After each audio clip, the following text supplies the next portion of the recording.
नमस्कार, मैं पुष्पांजलि आप सभी दर्शकों का केवी स्टूडियो के खास कार्यक्रम कहता बेगूसराय बढ़ता बेगूसराय में हार्दिक अभिनंदन करती हूँ, स्वागत करती हूँ।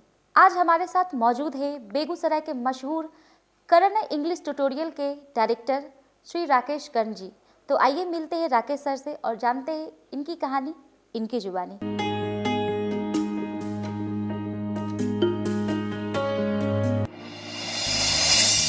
राकेश सर, हमारे केवी स्टूडियो में आपका बहुत बहुत स्वागत है। आपका भी पुष्पांजलि बहुत बहुत स्वागत है। जो मुझे बहुत खुशी हो रही है कि मैं इस केवी स्टूडियो में आकर के अपनी बातों को साझा कर रहा हूं दर्शकों के सामने, लोगों के सामने।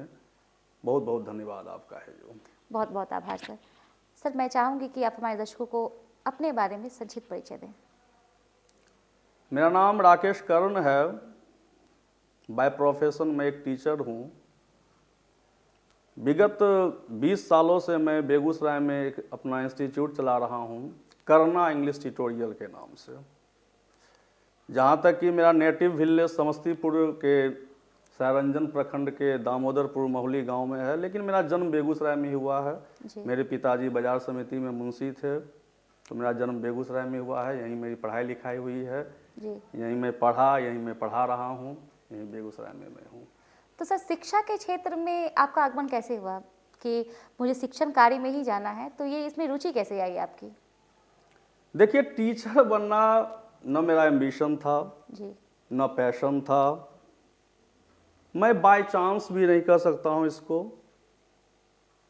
मजबूरी में मैं शिक्षक बना जी, मेरी जरूरत थी। जो 1997 में मैं मैट्रिकुलेशन किया बेगूसराय से ही। जी, उसी साल मेरे पिताजी का देहांत हो गया जी। और परिवार का मैं सबसे बड़ा भाई, 2 छोटे भाई, 2 बहनें। तो मेरे पास दूसरे भी ऑप्शन थे कि मैं दूसरे काम को पकड़ सकता था, जी, लेकिन मेरी पढ़ाई लिखाई बेगूसराय के ही केजी फाउंडेशन स्कूल से हुई थी, जो कि उस समय बेगूसराय का one of the best schools था। जी, तो वहीं के भैया जी, जो डायरेक्टर है वहाँ के भैया जी श्री कृष्ण गोपाल मस्करा, उन्होंने मुझे स्कूल में ले आया और बोला कि भाई तुम इस पढ़ाओ है जो। तो वो एक गॉडफादर के रूप में मेरी ज़िंदगी में आए हैं। जो मैं खुद मैट्रिक का एग्ज़ाम दे के आया था और मुझे क्लास 6 में भेज दिया पढ़ाने के लिए। लेकिन मुझे पढ़ाने में दिक्कत नहीं हुई। इसके पीछे 2-3 रीज़न है। एक तो मेरे दादाजी इंग्लिश के अच्छे जानकार थे, जी, तो इंग्लिश से तो मेरा शुरू से ही लगाव रहा है। दूसरा, मैं चूंकि उसी स्कूल में पढ़ा हूँ, अब 6 तक तो मैं वहीं से पढ़ के निकला हूँ, 2-4 साल पहले है जो। तो सारे सिलेबस में जाना हूँ, सारे बुक को पढ़ा रहा हूँ। तो मुझे क्लास 6 में भेज दिया गया इंग्लिश पढ़ाने के लिए। जी, तो जनरली लोग होता है कि भाई गया, कोई चैप्टर पढ़ाया, मैं गया, मैं सिंपल भाषा में बोला कि भाई तुम लोग को जो पूछना है मुझसे पूछो इंग्लिश में। उस समय के स्टूडेंट जो थे 6 से बहुत मेरिटोरियस। जी, आज टोटल जितने भी मुझे लगता है उस बैच के हैं, वो सब अच्छे जगह वेल सेटल्ड हैं। मेरा फुफेरा भाई था नीतीश कुमार कर्ण, आज वो एयरफोर्स में है। देवाशीष भार्गव थे, यूको बैंक में बेगूसराय में ही है। हेमंत यूको बैंक में है। अभिषेक जो है वो भी रेलवे में लोको पायलट है। मोनिका जी तो HDFC बैंक में। नहीं, मोटामोटी बहुत अच्छे बैच थे है जो। तो मैंने साहब बोला कि जो पूछना है पूछो। बच्चे किसी को मन हुआ ट्रांसलेशन पूछा, कोई ग्रामर पूछा, बड़ा अच्छा लगा है जो। भैया जी भी काफ़ी प्रभावित हुए और उन्होंने कहा तुम इसी स्कूल में रह जाओ। फिर लंच वगैरह का टाइम हुआ तो सभी टीचर बैठे हुए थे, तो मुझसे पूछा गया कि भाई why do you want to be a teacher, आप टीचर क्यों बनना चाहते हैं? जी, बहुत सारी बातें हो सकती थी कि भाई इनर पीस मिलता है, मैं समाज को कुछ देना चाहता हूँ वगैरह वगैरह। लेकिन चूंकि मैंने स्पष्ट भाषा में बड़ी सरलता से बोला कि sir I want to be a teacher because I want to continue my studies. मैं मैट्रिक पास हुई तो मेरी कोई योग्यता नहीं है, मैं अपनी पढ़ाई को जारी रखना चाहता हूँ, इसलिए मैं शिक्षक ही बनना चाहता हूँ। तो बड़ा खुश हुए। उसके बाद मेरा पढ़ाई लिखाई शुरू हो गया, पढ़ते भी गया, पढ़ाते भी गया, बहुत आगे बढ़ता चला गया। सर, देखा गया है कि वैसे सभी जानते हैं कि इंग्लिश कम्युनिकेशन का एक अच्छा माध्यम है, लेकिन मैं आपसे जानना चाहूँगी आपकी राय कि आज के ज़माने में इंग्लिश की कितनी भूमिका है, कितनी उपयोगिता है इसकी? अब देखिए, इंग्लिश के इम्पोर्टेंस के बारे में अगर आप हमसे पूछ रहे हैं जी तो एज ए सब्जेक्ट तो हम इसके इम्पोर्टेंस कुछ बता सकते हैं। चलिए कि भाई इंटर में 100 नंबर का आ रहा है, आप कंपटीशन में जा रहे हैं तो वहाँ इंग्लिश आपको कंपलसरी है, पढ़ना ही है। बैंकिंग में है, रेलवे में है, जिसमें भी जाइए आप, एसएससी में है। लेकिन अगर आप इंग्लिश लैंग्वेज के इम्पोर्टेंस के बारे में पूछते हैं जी तो वो तो सूर्य को दिया दिखाने के बराबर हो गया। क्योंकि जीवन के हर क्षेत्र में, in every walk of life, English तो आपको जानना पड़ेगा। खास करके हिंदुस्तान में जहाँ हर 100 किलोमीटर पर डायलेक्ट चेंज हो जाते हैं, लैंग्वेज चेंज हो जाते हैं, तो ये तो एक आपका ब्रिज का काम कर रहा है, एक लिंकिंग है आपका। आप चले गए साउथ में, चले गए तमिलनाडु, चले गए चेन्नई है, तो वहाँ की भाषा आप नहीं जानते, लेकिन इंग्लिश अगर आप जानते हैं जी तो इंग्लिश तो आज तो एक, इंग्लिश को कहा गया, English is called a window to the world.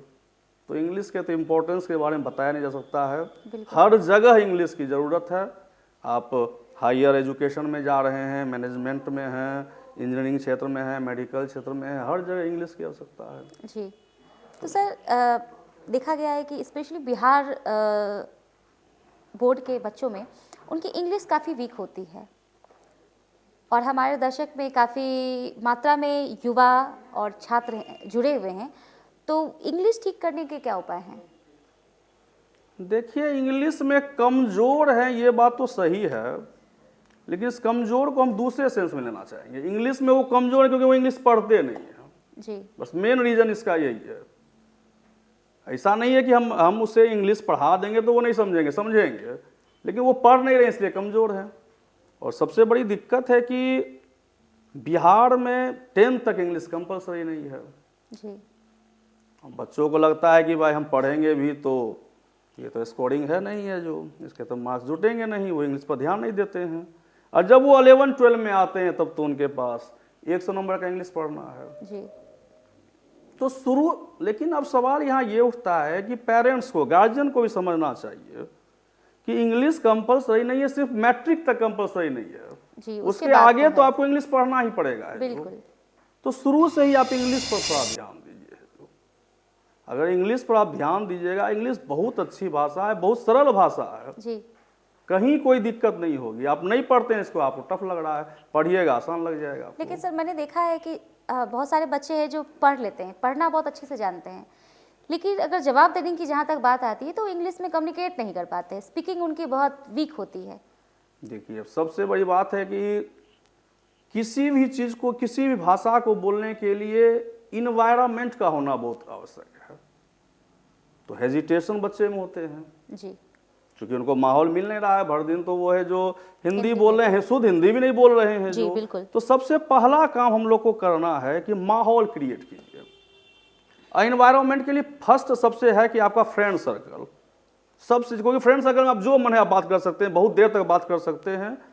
तो आप इंग्लिश अगर बोलना चाहते हैं, आप टूटी फूटी भाषाएं बोलना चाहते हैं, अपने मित्रों से बात कीजिए, अपने सर्कल में बात कीजिए। जो गलत है सही है, अब इस सबसे बड़ी दिक्कत है कि हम लोग यही सोचते हैं कि ये गलत है ये सही है।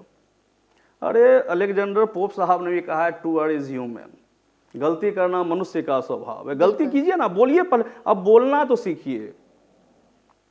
किसी भी भाषा, कोई भी लैंग्वेज के लिए 4 बेसिक स्किल्स हैं।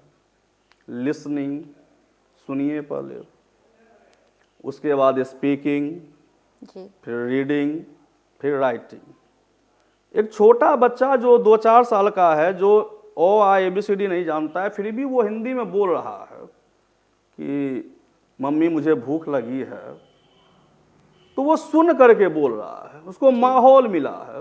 और आपको आश्चर्य होगा कि मैं कुछ दिनों पहले की घटना बताना चाहूँगा। मैं अपने 5 साल के बेटे को ले गया एक जूता खरीदने के लिए। अब वो बोल रहा है कि पापा ये कंफर्टेबल नहीं है। अब वो ABCD नहीं जाने वाला उस कंफर्टेबल बोला कैसे बोल रहा है, उसने सुना घर में है जी। तो आप घर के माहौल से आप बोलना शुरू कीजिए। आप गलत सही वो अलग चीज़ है। जो आप जैसे जैसे फिर आप पढ़िएगा, ग्रामर पढ़िएगा, ट्रांसलेशन पढ़िएगा, आप अपनी गलती खुद पकड़ने लगिएगा। और हिंदी हम लोग बोलते हैं, बहुत सारी गलतियां बोलते हैं, लेकिन हिंदी में लोग नहीं पकड़ते हैं। जी और आपको आश्चर्य होगा, पूरे विश्व में सबसे ज़्यादा अच्छी इंग्लिश हिंदुस्तान में ही बोली जाती है, क्योंकि यहाँ हम लोग ग्रामर पर जोर मारते हैं, ट्रांसलेशन पर जोर डालते हैं। तो आप बोलिए, भय मत कीजिए, बोलिए पहले। जी सर, अब आते हैं इंस्टीट्यूट पे। तो बेगूसराय में बहुत सारे ऐसे शिक्षण संस्थाएं हैं जिसमें अच्छे अच्छे टीचर्स इंग्लिश सब्जेक्ट को पढ़ा रहे हैं, इंग्लिश को बता रहे हैं, और सबकी अपनी अपनी महत्ता है अपनी जगह। तो आपके पढ़ाने का तरीका ऐसा क्या है अलग, क्या क्वालिटी है, मैं ये जानना चाहूँगी। सबसे पहले मैं फोकस करना चाहूँगा कि ये इंस्टीट्यूट आया पहले कैसे है, जो क्योंकि मैं तो टीचर था, जो मैं तो स्कूल में पढ़ा रहा था। जी तो जिस समय मैं ग्रेजुएशन में मेरा एडमिशन हुआ, मुझे लगता है पार्ट 2 में मैं था, तो मेरे एक मित्र हैं आशीष जी, उन्होंने सलाह दिया कि भाई, क्योंकि मैं होम ट्यूशन में पढ़ाता था कुछ है जो, कि अब तुम एक कोचिंग खोलो है जो, एक इंस्टीट्यूट खोलो जहाँ पर अपना कुछ समय दो है जो। तो मैंने एक इंस्टीट्यूट खोला। पहले मैंने नाम रखा करना ट्यूटोरियल, फिर मैंने सोचा कि मैं तो सिर्फ इंग्लिश पढ़ाऊँगा, तो करना इंग्लिश ट्यूटोरियल मैंने नाम रखा है जो। जहाँ जहाँ मैं होम ट्यूशन पढ़ाता था उन्हीं सब बच्चों को मैंने बुलाया है जो। अब मैंने पहले से ही देखना, ये तो चूंकि शुरू से ही आप जान रहे हैं कि इंग्लिश का भय तो लोगों को है, डर तो लोगों को लगता है, एक हैवॉक बना हुआ है, फोबिया इंग्लिश का है जो, इंग्लिश बहुत टफ है। तो मैंने इंग्लिश को मैंने क्रिएटिव बनाना शुरू किया। पहले खेल खेल में पढ़ो, मेरा एक ही लाइन था कि खेल खेल में पढ़ो, हंसते हुए पढ़ो, तुमको पता भी नहीं चलेगा है जो।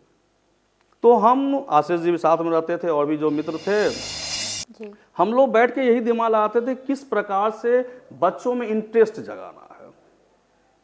पढ़ाना अलग चीज, मन में सोच लेगा पढ़ रहे हैं तो बहुत अलग चीज हो गया। तो हम लोग वर्ड गेम करवाते थे, पजल करवाते थे, क्रिकेट मैच करवाते थे हम। जी एक मेरे रिलेटिव ही हैं, उन्होंने मुझे क्रिकेट मैच का आइडिया दिया था। उनके लिए उनको पुरस्कार भी मिला है, राष्ट्रीय पुरस्कार भी मिला है उनको, हाल में ही है जो मुकेश जी नाम है। तो उन्होंने बोला क्रिकेट मैच के द्वारा करवाइए, तो मैं क्रिकेट मैच करवाता था। क्रिकेट मैच में क्रिकेट के ग्राउंड में ही करवाता था, मैं क्लासरूम में करवाता था। मीन्स कमेंट नहीं, उसका आप देखिए, अब क्रिकेट में बताना चाहूँगा थोड़ा सा है जो, कि मान लीजिए 6 बॉल हैं क्रिकेट में, तो मैं 6 बॉल में 6 टॉपिक को चेंज कर देता था। फर्स्ट में मैंने दे दिया वर्ड मीनिंग, सेकंड में दे दिया मैंने स्पोकन सेंटेंसेज, थर्ड में मैंने कुछ होमोफोन्स दे दिया, फोर्थ में ग्रामर दे दिया, फिफ्थ में ट्रांसलेशन दे दिया, सिक्स्थ में फिर कुछ स्पेलिंग वाले दे दिया। अब जैसे बैटिंग बॉलिंग होता है वैसे बैट्समैन आ रहे हैं, बॉलर प्रश्न पूछ रहे हैं। अच्छा, तो बॉलर पूछ रहा है, उसको स्पोकन सेंटेंस से पूछ रहा है, मेरे पास आओ। अब उस कितने फास्ट में वो जवाब है उसके अनुसार मैं रन दूंगा। अगर वो विद इन 10 सेकेंड दिया तो मैं 6 रन दे दूंगा, 15 सेकेंड दिया 4 रन दे दूंगा मैं, अगर वो 20 सेकेंड बोला मैं 2 रन दूंगा। इसी प्रकार से मैंने उसको शुरू किया है जो, बच्चे को काफ़ी मन लगने लगा है जो। मैं वर्ड गेम करवाना शुरू करवाया, रटना नहीं है जो। ट्रांसलेशन भी जो है, अब एक वाक्य है, राम एक अच्छा लड़का है, बच्चा बना दिया Ram is a good boy, हो गया, बात खत्म। मैंने अलग तरीके से लाया। मैं बोर्ड पर सिर्फ लिख देता था राम एक डैश लड़का है, और जितने बच्चे हैं मैं कहता था इसमें आप अलग अलग वर्ड अब दीजिए। तो शुरू में 10 को तो आराम से देता था, अच्छा है, बुरा है, ईमानदार है। उसके बाद वो अब दिमाग पर प्रेशर डाल रहा है, चूंकि हमको नया वर्ड लाना है। जी आप हिंदी में दीजिए, इंग्लिश की बात, इंग्लिश हम सिखाएं, इंग्लिश के लिए आप मेरे पास आए, पहले आप हिंदी में तो हमको वर्ड दीजिए। तो बच्चा आप सोचना शुरू करता है, दिमाग पर प्रेशर डाल रहा है। अब वर्ड को वो डिस्कवर करेगा कहाँ कहाँ से लाए हैं जो। जी तो बड़ा बड़ा अच्छा वर्ड ला रहा है, कोई चरित्रवान है, जिद्दी है, इस ढंग से नए नए वर्ड को वो खोज रहा है। अब हिंदी वो खोज रहा है, इंग्लिश में उसको सिखा रहा हूँ। तो हंसते हंसते मैंने बोला है जो, कोई वाक्य है भर्व का ही है, मान लीजिए राम आम खाता है, टिपिकली हो गया। मेरा कहना होता था कि आप नया नया भर्व दीजिए इसमें, जी खाना, पढ़ना, लिखना, नाचना, गाना, उसके बाद फिर वो सोचने लगेगा भाई जो। तो नए नए वर्ड को वो खोज रहा है जो, उस ढंग से हम लोग की अपना चलने लगा। बड़ा अच्छा है जो इंग्लिश का है जो। तो मैंने यही काम किया कि थोड़ा सा मैंने पैटर्न को चेंज कर दिया कि Interest आपने जगह दिया। हंसते हंसते पढ़ो है जो। जी मुझे खुशी है कि एक प्रोग्राम में मैं गया हुआ था, तो बेगूसराय के फिजिक्स के चंदन सर हैं, बहुत ही मशहूर टीचर हैं, उन्होंने बड़ा अच्छा बात मुझे बोला था कि करण सर आपने इंग्लिश को एक सिस्टम में ला दिया है जो। अभी तक इंग्लिश सिस्टम में नहीं था, आपने एक सिस्टम में ला दिया, तो मुझे काफ़ी खुशी भी हुई और प्लस ये भी लगा कि नहीं मेरी रिस्पॉन्सिबिलिटी बढ़ गई है, बिल्कुल। तो ये थोड़ा सा तो सभी टीचर अच्छे हैं, बहुत अच्छा पढ़ाते हैं, सब लोगों का है जो सबका अपना अपना पैटर्न है, लेकिन पढ़ाने का कोई तरीका नहीं होता है। बच्चे जिस तरह से अच्छा से समझ जाए, सबसे बढ़िया तरीका वही है जो, तो हंसते खेलते उसको पढ़ाइए, आराम से। मैं ट्रिक का प्रयोग कीजिए, बहुत आसान लगेगी उनको इंग्लिश है जो।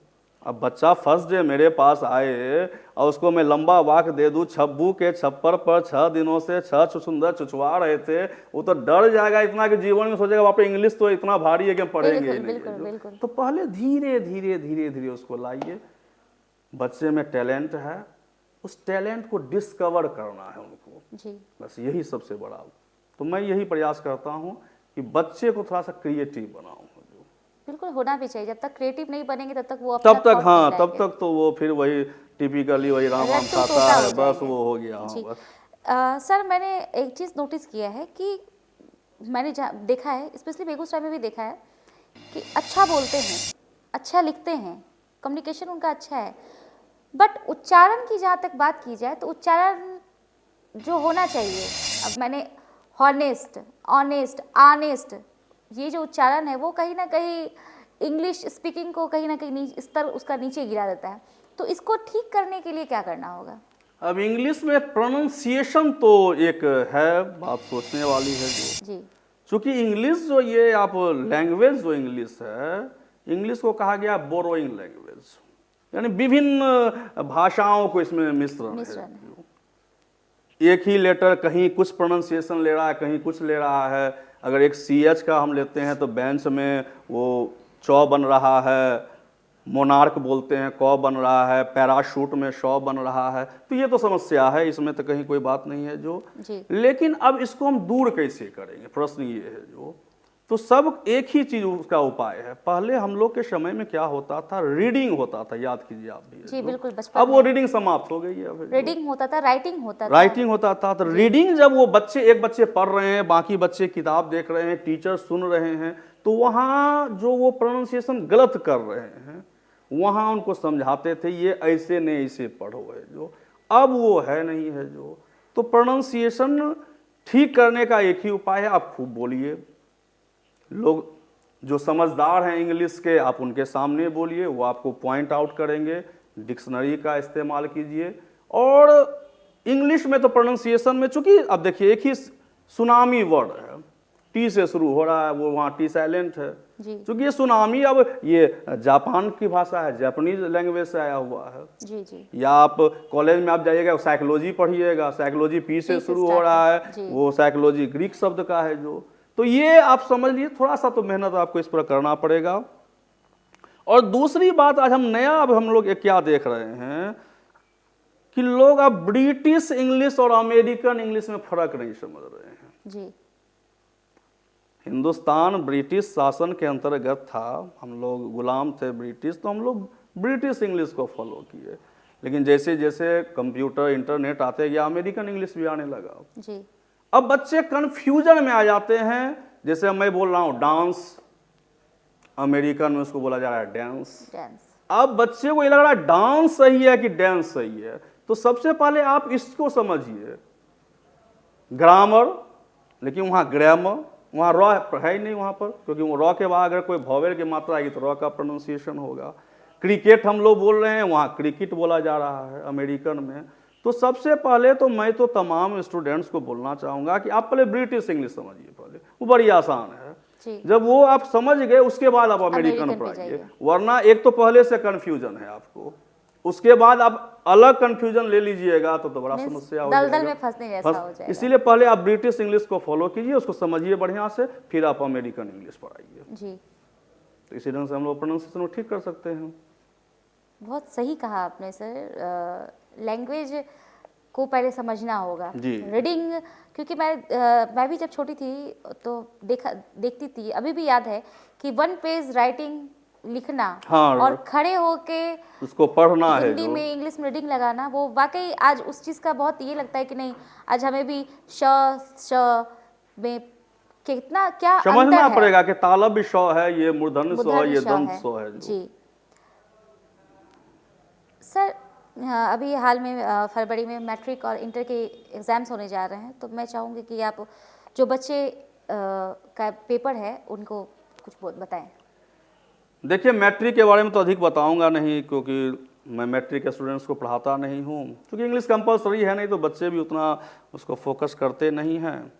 इंटर के स्टूडेंट्स को मैं बताना चाहूँगा कि आप डरिए मत, पहले आप, बहुत आसान है इंग्लिश है जो, जी और आपके पास बहुत ऑप्शंस हैं। इंग्लिश के सबसे पहले आप सिलेबस को समझिए जो, कि आपको पढ़ना क्या क्या है। जी आपको 100 ऑब्जेक्टिव्स दे रहे हैं, जिसमें से मात्र 50 आपको बनाना है।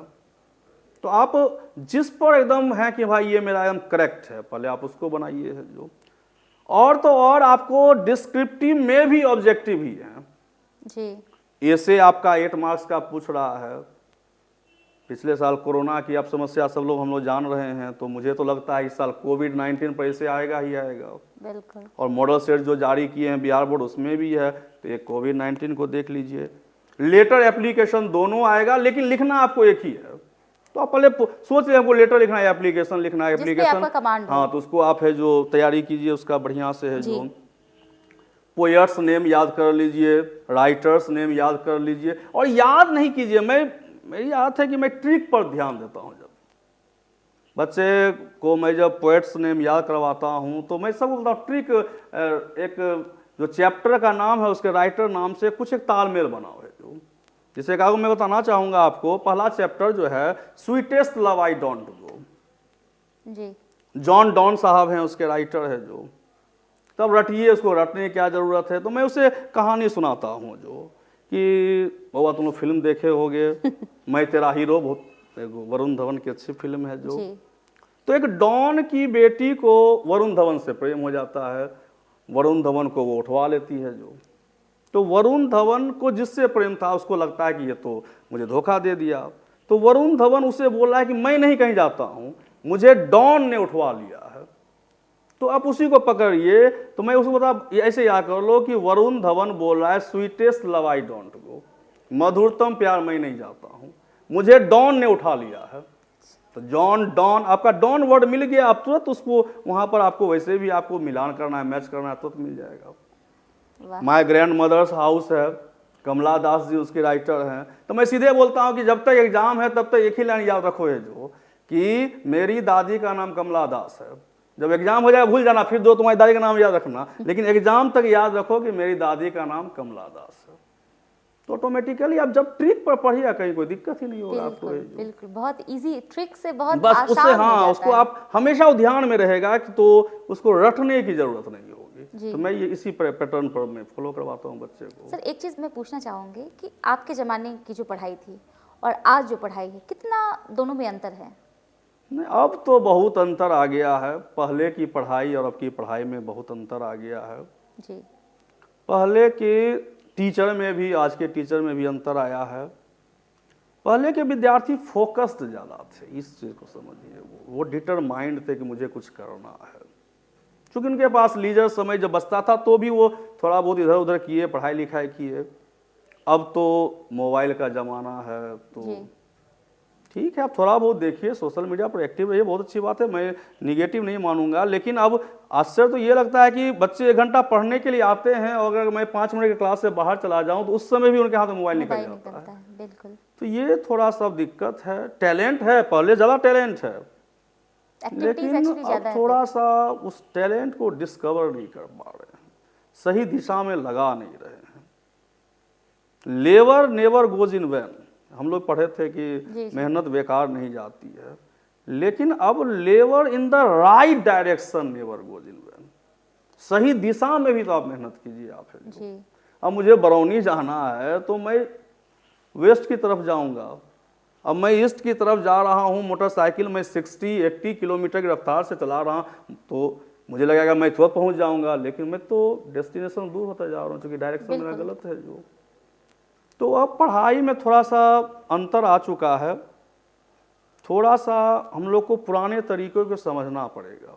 जैसे अभी हमने बोला reading, writing, listening, speaking, concept clear कीजिए, पढ़िए नहीं। बच्चे को मैं बार बार बोलता हूँ, मैं बच्चे को पढ़ाता नहीं हूँ, मैं बच्चे को पढ़ता हूँ, क्योंकि हर बच्चे अलग अलग, सबका अलग अलग IQ है। बिल्कुल। अब एक ही अब शेर को भी मैं खड़ा कर दूँ, मगरमच्छ भी है, मछली भी है और चिड़िया भी है, और सब के लिए एक कंपटीशन दे दूँ तो कोई बात ही नहीं है, जो सबका IQ अलग अलग है। तो बच्चे को पढ़िए कि आखिर कहाँ दिक्कत उनको हो रही है। इंडिविजुअल अटेंशन ध्यान हर बच्चे पर दीजिए, जो कहाँ दिक्कत है, और दिक्कत हो रही तो उस दिक्कत को दूर कीजिए। मेरा तो एक ही लाइन कहना है कि हर बच्चे के माइंड में कंप्यूटर है। सर जैसे आप बता रहे हैं कि इंडिविजुअल, लेकिन अगर आपके ट्यूटोरियल में अगर एक बैच में 50 स्टूडेंट्स हैं तो फिर 1 घंटे के समय में इंडिविजुअल नहीं, देखिए 50 स्टूडेंट्स को कोई दिक्कत नहीं है आपको, क्योंकि आप बैच में पढ़ा रहे हैं। सबसे बड़ी बात ये ध्यान दीजिए है जो, और बैच में आप चूंकि 50 स्टूडेंट्स हैं तो हम डेली पढ़ा रहे हैं। बिल्कुल। तो अगर हम आज 2 बच्चे की कॉपी चेक कर ले, 3 बच्चे की कॉपी चेक कर ले, तो महीने में तो मोटा मोटी हर बच्चे को मैं देख लूंगा। कभी मैं किसी बच्चे से पूछ लूँ, कभी आपको खुशी होगी कि जैसे आप आज तो मेरा हॉट सीट पर आप बैठाए हुए हैं मुझे है जो जी। मैं भी अपने बच्चों को हॉट सीट बैठाता था, स्पोकन कला बैठाता था। अब बच्चों को बोलता था पूछो इससे, जो पूछना है इससे पूछो है जो, तो बच्चे पूछते थे है जो टूटी फूटी भाषा में इंग्लिश में बोलो, हिंदी में बोलो, इंग्लिश हिंदी मिक्स करके बोलो, लेकिन बोलो। तो ये बड़ा खुशी की बात होती थी जो। जी सर, मैं जानना चाहूँगी कि आपकी सफलता का राज, क्योंकि आप अभी विगत 20 वर्षों से आप अभी बेगूसराय में छाए हुए, तो इसकी सफलता का राज क्या है? देखिए, सफलता का श्रेय तो सबसे पहले तो मैं अपने फैमिली को देना चाहूँगा, क्योंकि इंग्लिश की जानकारी मुझे अपने दादाजी से ही हुई है जो। जी। मेरी पत्नी वाइफ जो है कुमारी साक्षी, उसका भी बहुत योगदान है, क्योंकि मैं गवर्नमेंट जॉब की तरफ कभी नहीं ध्यान दिया, लेकिन उसे बहुत शौक था कि मुझे गवर्नमेंट जॉब करना है, तो मैंने उसे उसी लायक बनाया है। जो पहले से भी उसमें वो टैलेंट था। आज वो साहेबपुर कमाल ब्लॉक में अकाउंटेंट के पोस्ट पर एकदम कार्यरत है जो, तो बड़ी खुशी होती है जो। मेरे भाई सब हैं, वो सब काफ़ी सहयोग करते हैं मेरा। बहुत सारे टीचर्स भी जो हैं, उनसे मुझे हमेशा सहयोग मिलता रहा है जो। मुझे कभी भी दिक्कत होती थी तो मैं सारे टीचर्स के पास चल जाता, भाई साहब यहाँ ऐसे ये दिक्कत है, ये सब होता था। और फाइनली स्टूडेंट्स तो हैं ही, क्योंकि अगर सर मैं बना हूँ तो स्टूडेंट ही मुझे सर बोले हैं जो, तो बगैर उनके सहयोग के तो हो ही नहीं सकेगा। और शुरुआती दिन में जो गार्जियन पेरेंट्स जो सपोर्ट किए मुझ पर है जो, उतनी छोटी सी उम्र पर में भी मुझ पर, तो उन लोग का भी मैं अपनी सफलता का श्रेय देना चाहूँगा। तो ये सब का कंबाइंड सहयोग से मुझे लगता है आज आप इस जगह पर पहुंचा हूँ। सर, केवी स्टूडियो डॉक्टर रोशन सर द्वारा संचालित है, जो एक प्लेटफॉर्म दिया गया है कि अपनी बातों को, बेगूसराय की जो पहचान है वो अपनी यहाँ बात रखे और लोग, दर्शक उन्हें जान सकें कि आप क्या हैं, आपकी फीलिंग क्या है। तो ये उनका कार्य कैसा लगा आपको? ये केवी स्टूडियो को तो मैं बहुत शुरू से फॉलो कर रहा हूँ जी। और मुझे लगता है कि शुरुआती दिनों में भी आपका इंटरव्यू लिया गया था संजीत श्रीवास्तव जी के द्वारा जी। इसके अलावा यहाँ पर बहुत सारे लोगों से कोई मैं अच्छी तरह जानता हूँ। आप हुए नीलेश जी हैं, कवि नीलेश जी, गौरव जी, मुशर्रत जहाँ जी, लगभग सब चीज़ को है जो। डॉक्टर रोशन सर को ही मैं जानता हूँ एज ए डॉक्टर, क्योंकि मेरे एक रिलेटिव का उन्हीं के यहाँ ट्रीटमेंट चला था है जो। लेकिन इस तरीके से एक नया प्लेटफॉर्म जो इन्होंने दिया है कि यूनिक प्लेटफॉर्म है जो, एक बहुत अच्छी इनिशिएटिव है। विभिन्न तबके के लोग, विभिन्न समाज के लोग, चाहे वो डॉक्टर हों, इंजीनियर हों, टीचर्स हों और इवन स्टूडेंट्स हों, सब आकर के अपनी बातों को शेयर करते हैं, अपनी सक्सेस स्टोरी, अपनी स्ट्रगल को। लोगों को लगता है कि everyone wants to shine like the sun, but nobody wants to burn like the sun. Burn like the sun, yes. आप तो समझिए अपन उनके संघर्ष को। तो इनका ये प्रयास बहुत ही सराहनीय है। मैं एकदम तहे दिल से उनका आभार प्रकट करता हूं, धन्यवाद देना चाहूँगा। और मेरी ये शुभकामना है कि आपका ये जो केवी स्टूडियो है दिन दुनी रात चौगुनी तरक्की बहुत करे। बहुत धन्यवाद। तो मैं उनका बार बार है जो आभार प्रकट करना चाहूँगा। जी उन्होंने एक बड़ा अच्छा एक स्टेप लिया है, एक अच्छा प्लेटफॉर्म दिया है जहाँ पर लोग आकर के अपनी बातों को शेयर कर सकते हैं जी और लोग बहुत चीज़ सीख सकते हैं उससे। बिल्कुल सर, केवी स्टूडियो में अपना बहुमूल्य समय देने के लिए बहुत बहुत धन्यवाद। आपका ही पुष्पांजलि जी, बहुत बहुत धन्यवाद।